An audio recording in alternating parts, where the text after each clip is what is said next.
para pemimpin parpol termasuk Pak Surya Paloh dengan Ibu Mega?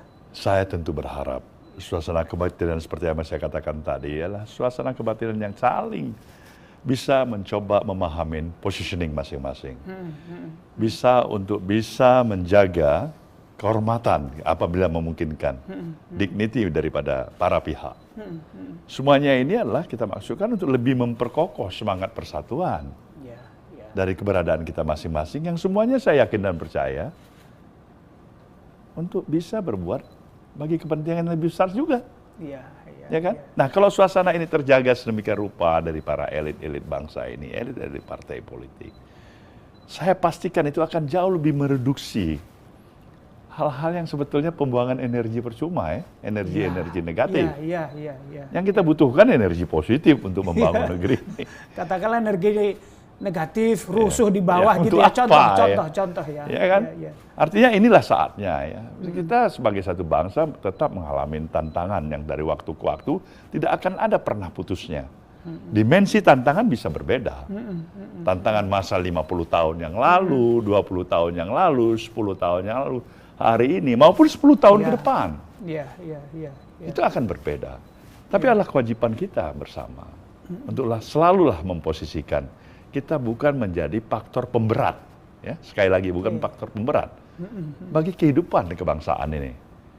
Kalau para elitnya sendiri sudah menempatkan posisinya jadi faktor pemberat, sayang Republik ini. Dia rugi mempunyai elit yang seperti itu, ya nggak? Bang Surya Paloh, saya kaitkan dengan Fameo yang menyebut tak ada lawan atau musuh yang abadi dalam politik, yang ada adalah kepentingan. Apakah itu berarti yang tadinya katakan Pak Anies bukan dari perahu Nasdem tahun 2017-2018 dan ini dilirik? Apakah makna tadi itu mau diwujudkan Nasdem atau Nasdem berpikir tadi supaya Nasdem bukan bagian dari pemberat? Saya pikir semestinya demikian. Karena begini, memang ketika kita menjudgment seseorang, kemudian seluruhnya dalam perspektif yang pandangan yang negatif. Pertanyaan berikutnya, siapa kita? Diri kita. Ketika orang lain juga mempunyai judgement yang sama terhadap diri kita. Kita saling melukain. Saya selalu menganjurkan, past is past. Masa belakang adalah masa lalu. Tantangan kita sekarang untuk ke depan. Orientasi kita membangun proyeksi ke depan bangsa ini. Pikiran-pikiran yang selalu mengajak dan membangun optimisme, membangun harapan, bukan skeptisme. Nah, bagaimana kita menghadirkan semangat optimisme ketika yang ada hanya propaganda yang negatif, insinuatif. Bangsa ini sudah lelah dengan hal-hal seperti itu. Semua terlalu mudah untuk menyalahkan diri orang lain, tapi kita selalu melihat di mana saja amat jarang orang yang berani menyalahkan dirinya. Mudah menghakimi orang lain. Ini satu kondisi yang tidak sehat. Jadi kita harus kembalikan untuk mengingatkan pada semua pihak, semua kita. Ya, orang Manado bilang orang semua bersaudara. Ya kan? Semangat persatuan, semangat kebangsaan ini. Apa besar anugerah yang harusnya kita syukurin sebagai satu bangsa ini. Tetapi kalau kita tidak menyadari itu, kita terprovok dan memprovokasi diri kita sendiri. Percayalah, alam akan marah pada kita. Kita hanya membangun satu mentalitas yang lebih menjedikan, lebih miskin, lebih kering ketika kita hidup sebagai bangsa yang terjajah. Untuk apa kemerdekaan ini? Untuk apa perjuangan daripada para pejuang bangsa ini? Untuk apa pengorbanan mereka semuanya? Untuk apa komitmen kebangsaan kita yang Pancasila di sini? Ini harus kita syukurin benar. Nah, kita memerlukan konsistensi yang harus dimulai oleh para elit bangsa ini. Dan konsistensi itu harus berwujud dengan sikap keteladanan. Perilaku yang konsisten, ucapan dan perbuatan. Dan ini yang kita butuhkan. Ini kalau hanya kita bisa memperalat buzzer aja. Yang kita bayar untuk menghina orang, memprovok orang. Hingga nation character building kita ini diatur dan diwarnai oleh perilaku para buzzer. Dengan kemajuan teknologi yang kita miliki. Saya pikir hancur nih negeri ini. benar. Mereka hanya membenarkan dirinya. Kapan dia pernah katakan dia salah? Memang kerja dia untuk menyalahkan orang. Iya. Itulah makanan santapan kita yang kita lihat sekarang dalam keseharian kita. Saya pikir ini yang harus segera kita akhirin. Betul. Ini hanya bikin negeri ini ya, untuk kita hadapin dengan pesimisme satu sama lain. Iya. Itu harapan saya sebenarnya. Bang Surya Paloh, kita tahu tahun 2014, 2019 dua capres dan itu membuat polarisasi. Ada cebong, ada kampret, dan itu pun masuk ke Pilgub di Jakarta juga mirip. Apakah tadi dengan merangkul Pak Anies, ini bagian dari rekonsiliasi yang digagas Nasdem atau Bang Surya Paloh? Bisa dikatakan begitu. Semua pihak harusnya. Kita harus melihat bagaimana sebuah progres kehidupan di dunia ini. Ketika bangsa-bangsa lain sudah bisa bukan hanya mencoba untuk hidup di permukaan bumi, mereka mencoba hidup di antariksa. Di bulan, di bintang. Kita hari ini, kita masih berdiskusi dan mempersoalkan hal-hal yang bukan lagi primer, sekunder, tersier, tapi entah apa itu namanya.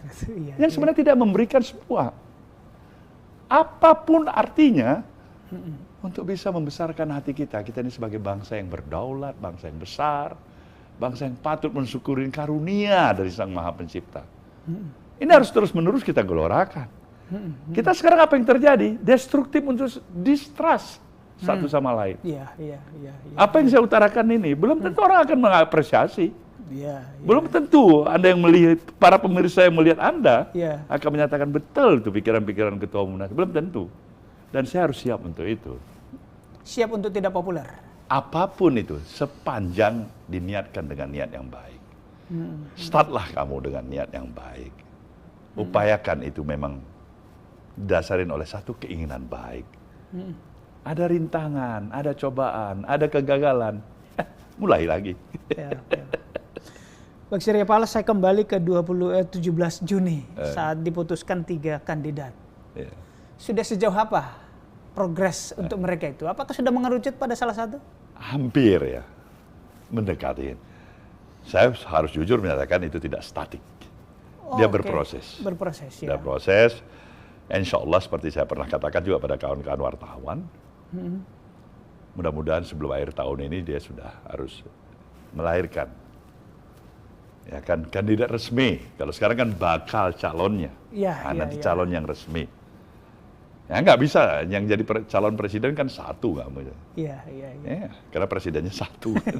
Jadi dari 3 calon ya nggak bisa 3-3. Akhir tahun, apakah ada tenggat waktu katakanlah 14 Desember pengumuman partai politik? Saya berharap mungkin bulan November kalau memang bisa. Kalau memang memungkinkan ya. Kenapa enggak? Bang Surya Paloh, parameter apa sih, tolak ukur apa sih, ukuran apa sih yang Abang gunakan setelah dari 3 nama itu dimunculkan rakyat? Apa sih parameter yang menjadi ukuran untuk mereka cocok menjadi capres dari Nasdem? Nah, tentu kita harus melihat kualifikasi apa yang cocok dengan tantangan situasional yang memungkinkan pilihan-pilihan yang baik, mencari yang lebih baik sedikit dari yang baik-baik. 3-3 pasti baik. Kalau dulu yang terbaik di antara yang buruk 98, sekarang kalau ini pilihan yang baik lebih baik dari yang baik-baik. Sudah maju ya? Udah maju kita. Bagaimana kita nominasikan yang tidak baik? Kemudian kita pilih cari yang baik. Ya kan? Baik. Pak Anies akan berakhir 16 Oktober.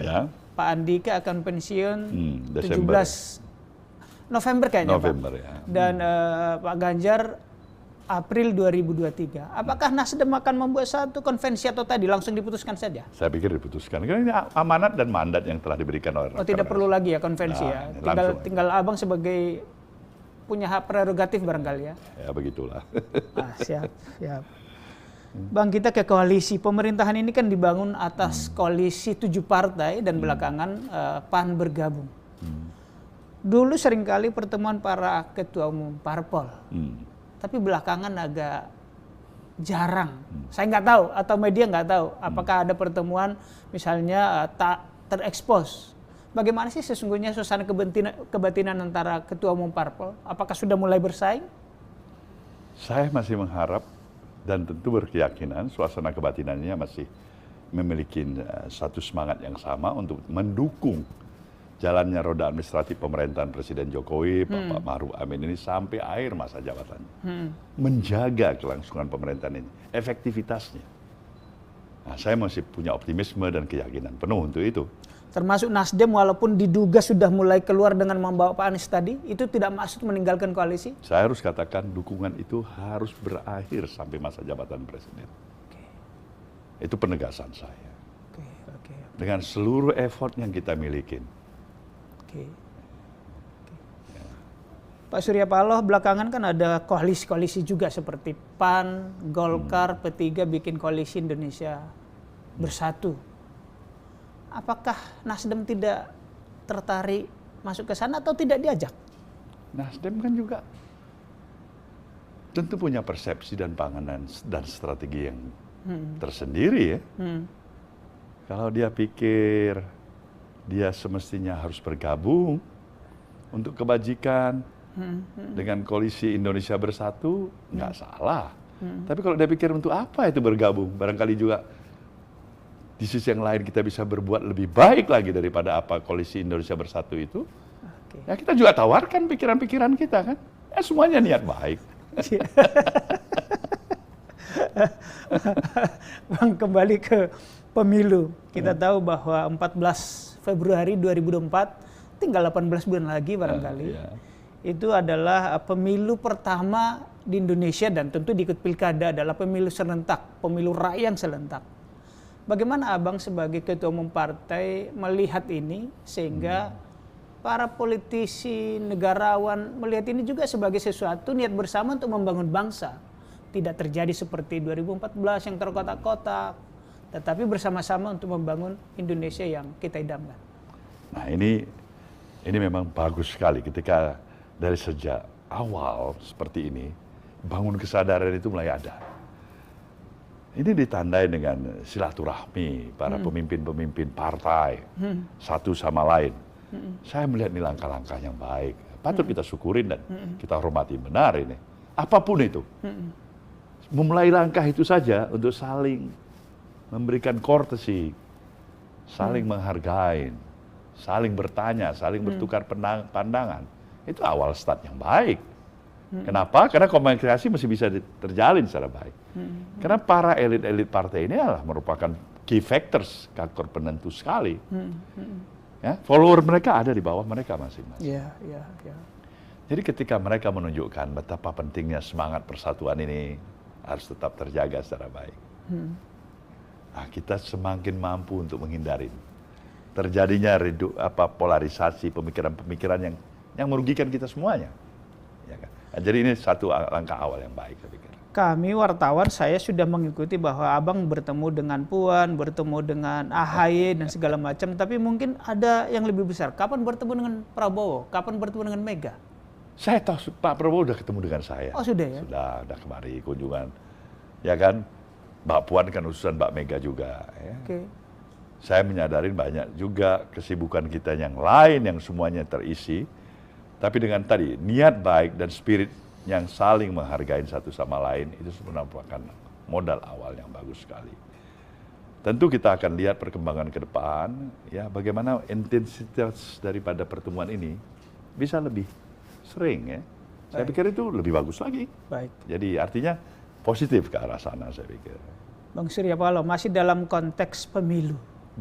Idealnya menurut Bapak, berapa pasang kandidat untuk 2024? Idealnya? Semua ideal. Sepanjang kualitas pemilu itu berjalan secara baik. Apa yang kita mau cari sebagai penyelenggaraan pemilu itu? Satu, dia merupakan manifestasi daripada kedaulatan demokrasi yang kita miliki. Yang sudah berlangsung dari kesekian kali pemilu yang kita laksanakan. Sirkulasi kekuasaan ada di sana dari 5 tahunan. Mengevaluasi, menilai, memilih kembali. Atau sebaliknya. Kedua, kita berharap tentu terjaganya tetap supremasi hukum, keadilan. Perjalanan pemilu yang membanggakan bagi kita. Karena hasil dari pemilu itu semakin memperkuat semangat, solidaritas di antara kita, pemahaman di antara kita, kematangan berdemokrasi di antara kita. Itu goal-goal besar kita. Apa yang harus kita hindarin? Ya perpecahan. Ya kan? Bukan kita tidak mau pemilu, wajib itu pemilu. Tapi apalah artinya pemilu kalau itu mengancarkan kepastian untuk perpecahan bangsa. Itu yang saya katakan. Untuk apa bikin pemilu? Nah, tetapi bukan dalam pendekatan aspek literlek begitu. Ini sebuah dasar pemahaman yang menggugah. Ya, mungkin ada dalam pemahaman yang amat singkat diartikan, ini orang ketua umumnya bilang untuk apa pemilu? Bukan itu, pemilu itu harus kita lakukan. Tapi untuk apa kita melaksanakan pemilu kalau memastikan itu akan terjadinya perpecahan bangsa? Sama-sama kita harus hindarkan. Artinya jangan kita korbankan Indonesia dari satu bangsa dan negara yang kita miliki hanya karena sebuah sirkulasi sistem yang kita adopsi ya untuk melaksanakan pemilu. Lebih mahal lagi yang ini. Bangun keberadaan eksistensi negeri dan bangsa ini. Ya. Demokrasi itu sebagai satu sistem. Pemilu dilakukan karena kita menganut sistem demokrasi tadi. Maka terjadi pemilu. Demokrasi itu bukan tujuan kita. Alat ya. Dia hanya alat untuk mengantarkan tujuan-tujuan yang ingin kita capai. Pemahaman inilah yang harusnya terus-menerus kita bangun kesadaran publik, ya kan? Bahkan kalau masyarakat kurang memahami pada grassroots, orang awam, itu bisa saya pahamin. Tapi kalau udah tingkat profesor, doktor, title-nya dia juga nggak ngerti seperti ini, ya itu saya sayangkan juga ya. Sayang gitu. Bang Surya Paloh, terkait dengan kampanye. Kadang-kadang orang membawa identitas politik, menyalahkan yang lain, nyerang yang lain. Kira-kira apa harapan Bang Surya Paloh supaya bangsa ini tadi tidak lagi terpecah belah? Maksud saya, apakah ada semacam ajakan kepada tokoh-tokoh parpol, yuk kita bikin semacam kode etik, walaupun itu sudah diatur di peraturan KPU, tetapi mbok kita janganlah politik identitas, janganlah saling menyerang identitas gitu. Berpulang kembali bagi kita sebagai peserta pemilu, bagi elit-elit bangsa ini, seluruh peraturan perundang-undangan, seluruh term of conduct yang kita miliki, nggak ada arti apa-apa. Ketika di sana tidak diiringi oleh satu konsistensi, sikap, ucapan dan perbuatan kita. Kita selalu mengatakan kita jauhkan kerusuhan. Mari kita berdamai. Ya, jangan pemilu ini terpecah belah. Ucapan. Tapi dia tidak dimaknai dengan ketulusan dan tekad semangat. Dan hadirnya juga budaya malu sebagai satu azas kepantasan dan kepatutan untuk saling menjaga. Nah, kalau ini bisa terjaga dengan komitmen yang mengikat pada diri masing-masing, dengan perilaku dan otoritas yang dimiliki oleh para elit bangsa ini, saya pikir itu akan terjaga dengan sendirinya. Tapi kalau mentalitas para elitnya, dia ngomong doang katanya, dia bicara sana, bicara sini, praktek spirit dan semangat yang jujur dimulai oleh dirinya, itu tidak tercerminkan pada perbuatan. Apapun peraturan perundang-undangan itu, it's nonsense. Tidak ada gunanya ya. Tidak ada gunanya. Ya, baik. Bang Surya Paloh, saya hendak diskusi atau bincang-bincang soal Pak Jokowi. Bapak kan sering bertemu dengan Pak Jokowi. Pak Jokowi akan berakhir 2024. Masih ada sedikit-sedikit 3 periode, masih ada, walaupun itu udah makin kecil. Tapi ada juga yang menyebut Pak Jokowi kemungkinan menjadi wakil presidennya Pak Prabowo atau siapapun. Apa komentar Bang Surya Paloh sebagai ketua umum partai melihat ini? Saya mengenal pribadi seorang Jokowi. Saya orang yang amat sangat mempunyai confident dan percaya akan keteguhan dan semangat kenegarawanannya. Dia seorang pemimpin yang bekerja keras, dengan karakter kepribadian yang terukur, jujur, sederhana, dan amat sangat menyayangin bangsa ini. Saya mempunyai keyakinan ketika itu masih konsisten ada pada dirinya. Seluruh jawaban sudah kita miliki. Nggak ada itu. Mau 3 periode lah, apalagi mau jadi wakil udah jadi 2 kali pemilu. Nggak ada itu. Nggak ada ya. Berarti kita akan kehilangan Jokowi. Seperti apa yang kita kenal kalau itu terjadi. Tapi secara eksplisit abang pernah bertanya atau berdiskusi ke beliau? Saya bahasa batin saya tahu itu. Oke. Dalam kedekatan personal yang Iya. Mungkin saya mengklaim diri saya sendiri ya, Iya. tapi saya yakin sampai hari ini masih terjaga baik. Ya insya Allah barangkali itulah Jokowi yang kita kenal. Baik. Bang, ini makin turun nih, agak ke personal. Para pemimpin politik, Bung Karno menurunkan ke Ibu Mega, Pak SBY menurunkan ke AHY, Mbak Mega menurunkan ke Puan, Abang ke Bang Prananda. Pertanyaannya, seberapa manis sih gula politik ini? Sehingga harus ada dinasti. Itukah yang diincar gula politik atau kepemimpinankah yang ditularkan?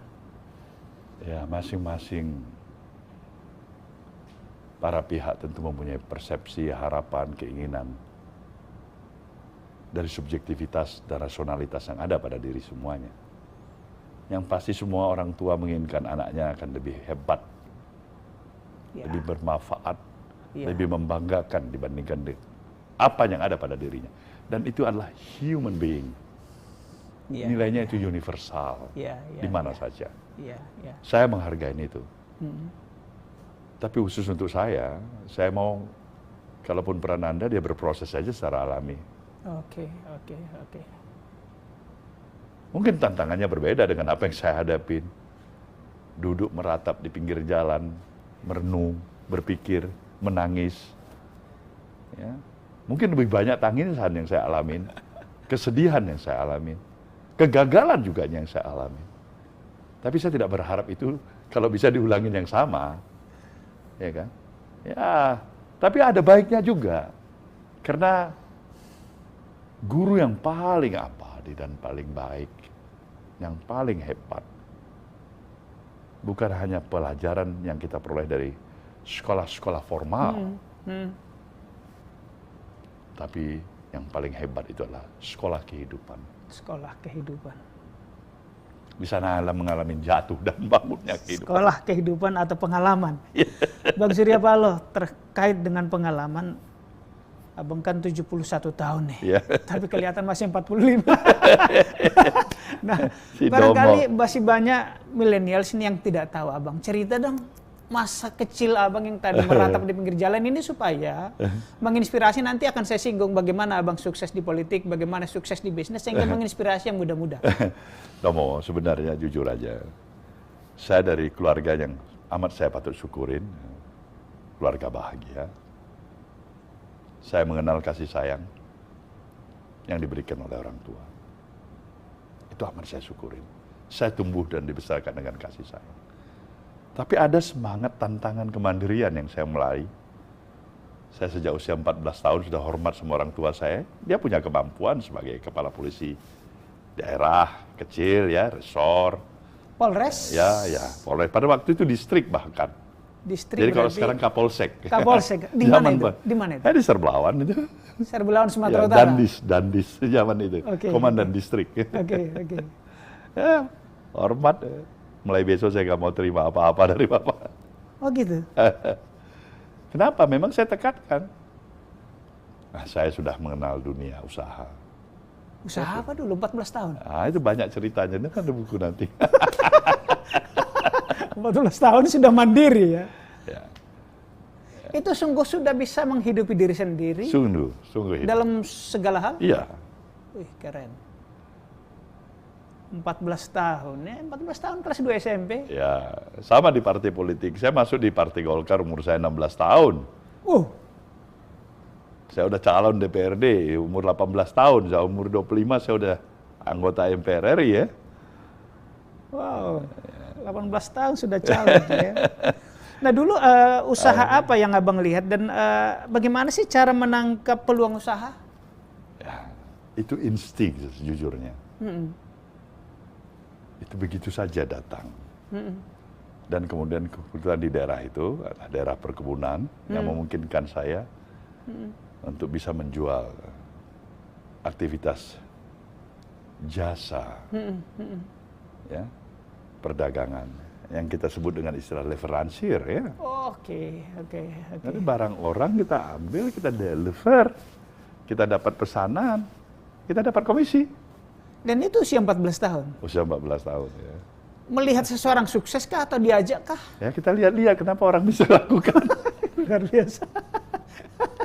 Melihat lalu terinspirasi ya. Itulah sebenarnya. Oke, itu awalnya 14 tahun. Lalu belakangan terjun ke bisnis media, perhotelan. Macam-macam udah. Sama dengan di partai politik sudah 55 tahun, tanpa terasa lebih. Saya nanti ke partai politik ini usahain menginspirasi. Cerita dari Medan berangkat ke Jakarta. Ya, saya juga sudah pada waktu usia 22 tahun, 23 sama teman-teman yang masih ada sekarang. Bung Abdul Latif sebagai pendiri HIPMI, Mas Siswono, ya, Pak Yan Darmadi yang masih bersama di Nasdem ini tuh teman-teman sudah hampir 50 tahun tuh. Merantau bareng-bareng? Nah, mereka mendirikan asosiasi Himpunan Pengusaha Muda Indonesia. Ya, saya sudah merupakan salah satu katakanlah anak muda yang cukup potensial bekerja di Sumatera Utara sana. Kawan-kawan sudah orang tua semua, ya Kapolda, ya Gubernur, ya Pangdam. Usianya ya 18 tahun. Jadi memang temannya ya senior semuanya. Saya berangkat ke Jakarta ini menetap pada usia tahun 25 tahun. Teman-teman saya sudah Wapangap, ya kan, sudah kepala staf kepolisian. Yang paling muda ya saya. Ya banyak berteman dengan para senior lah. Itu juga membawa kita pada alur pemikiran lebih cepat dalam proses penuaan kali. Nah, inspirasi masuk ke dunia atau industri media? Wah, itu sejak dari Medan sudah saya memulai ya. Mencoba bagaimana mengimajinasi upaya mendirikan satu surat kabar. Itu usia 18-19 tadi ya. Nah, itu masih ada Sinar Harapan sebagai koran sore pada waktu itu. Sudah bermain di sana, sudah mulai mencoba untuk menulis. Akhirnya, menulis ya, mulai opini? Menulis. Sudah mulai, ya.